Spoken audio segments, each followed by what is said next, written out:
In this video, I'll show you how to make Google your homepage in Google Chrome. It's quick, easy, and works perfectly.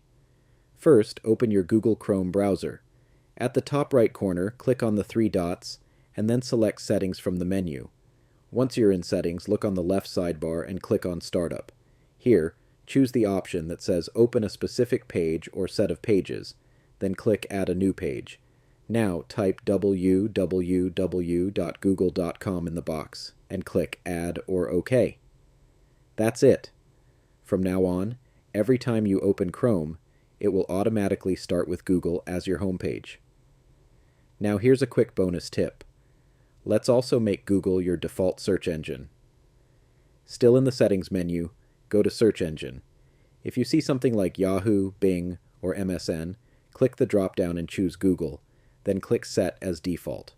Now, whenever you open Chrome or type anything in the address bar, it will search directly with Google. And that's all. You've just set Google as both your homepage and your default search engine in Chrome. If this tutorial helped you, don't forget to like the video and subscribe to the channel. It really helps out. Thanks for watching, and I'll see you in the next one.